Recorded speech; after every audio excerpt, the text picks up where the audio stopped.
Why did I say that? Oh my gosh, did I sound weird? Why do I care right now? Why am I still thinking about this? Does any of that sound familiar?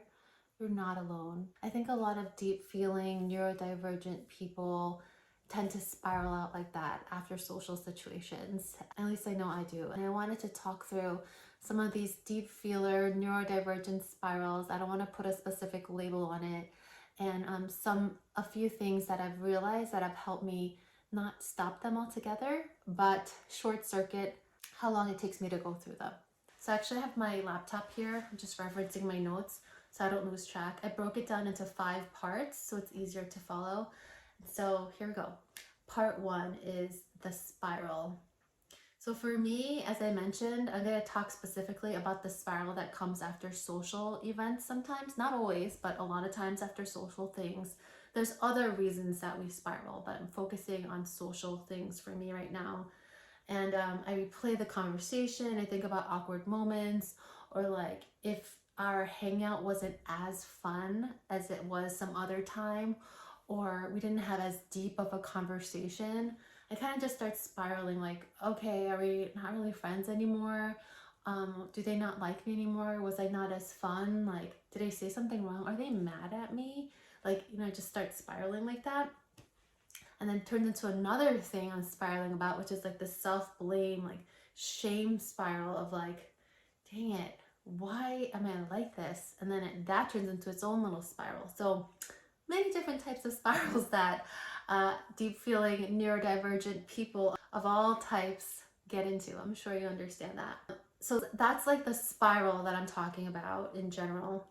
So part 2, what's actually happening when we spiral? I really didn't understand why I was spiraling, especially when I was able to get to the place of this is not logical. Like, this person does not think you're a weirdo, and even if they did, they still care about you, and it doesn't matter, like all this stuff. Like, once I got to that point, I really had a hard time. Why am I so fixated on this? And in doing research and reading more about neurodivergency, I realized that oftentimes, and not always, but oftentimes, we spiral because of one of 2 things. One, it's either our sensory system is overloaded, like there's too many sounds, sights, smells, whatever your particular triggers are, it's just too much and we're overloaded, so we start spiraling. Or something we really deeply care about has been impacted somehow, so then we start spiraling. But our worst spirals are not only because of those 2 things, it's because we then layer in the shame, the self-blame, the embarrassment about being triggered at all. We're like, when you layer in the question, the self-blame about why do I care so much? Like, why am I like this? That spiral gets tighter and tighter and so much harder to unwind. Part 3 is talking about that first type of trigger when your sensory system's overloaded. When my sensory environment is overloaded now, and I realize that's why I'm starting to feel uncomfortable and starting to have some sort of spiral or trigger, I try not to figure out anything in that moment. I don't really try to process anything too deeply. I don't take anything I'm feeling or thinking too seriously. And I just know that my sensory system in that moment needs less right there. I need less inputs, I need less decision making. And then I try really hard to find a way to remove myself from that environment so I can reset. And then I'll revisit how I was feeling, what I was thinking, and see if those things are still true. Oftentimes, they're not. Part 4, I want to talk about the triggers that happen when something you value is impacted. This is a more, I guess, nuanced one, maybe not, but at least for me, it was like a very big insight.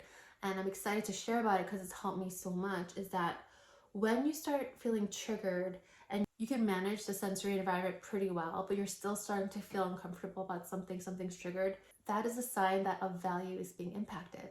So then you could think about like, what value is showing up for me here? And that value kind of becomes a mechanism that can short circuit that self-blame spiral of like, why do I care? Because it's not because something's wrong with you. It's because you care about something. Something's very meaningful for you here is being affected. So values stop spirals from escalating. They don't make them all go away, but they really help them from spiraling out too tightly or for too long. Because they remind me that my reactions no longer mean something is wrong with me. It means I care about something here. And that's okay. And that needs to be honored. For example, the other day, friends of mine were all making dinner plans through a text chain. It was very casual, and somehow a good friend of ours that's often in this group was left off the chain. It was purely logistical. Everyone really enjoys each other. I felt extremely uncomfortable about it, and I couldn't stop thinking about it, and I felt like, we have to invite her, and I was just kind of waiting to see if anyone else brought it up. No one else did. The day was getting closer, so I just brought it up. And because the plans had already kind of been solidified, and a lot of times moms, we're so busy changing plans, details, it gets frustrating. And I felt some frustration about having to change some reservation details and stuff. But in the end, everyone was happy this other friend was now joining. I felt extreme relief about this, like extreme relief. But when I was looking at my friends who I love dearly, I didn't feel that energy from them. And then I started thinking, dang it, did I make such a big deal out of this? Why did I do this? And I started spiraling out about like wasting people's time and energy and caring so much about something so silly and all this stuff. Then I realized, no, it's not because you're crazy. It's because you value inclusivity and social connection so much. And you're very empathetic, and you yourself would feel kind of left out, even if it was purely logistical. And that helped stop the spiral, and we had a great dinner. So part 5 is just this action you can take if you want to try it, is the question I ask myself now when I start to spiral. First, I take a deep breath and I try to reground that way and connect with my body. It's very important. And then I try to see, one, is my sensory environment overloaded right now? Is there too many sights, sounds, smells, whatever it is happening? Or is that okay? And is something else being triggered, something I care about? Is there a value showing up? And if so, what is it? And figuring that out has been so helpful for me. Again, my spirals still happen. I have OCD, I'm highly sensitive and neurodivergent in many other ways that I'm still learning about all the time. But this question has been so helpful in slowing down and short-circuiting that spiral sometimes. Hopefully you found that to be helpful. Every new thing you learn about your neurodivergency is going to give you context, language, and self-compassion on this journey as we figure out more and more about our brains and our hearts and our deep feeling nature. Feel free to like or subscribe. I'll be sharing more content like this, and I'd love to hear about other topics you'd be interested in exploring.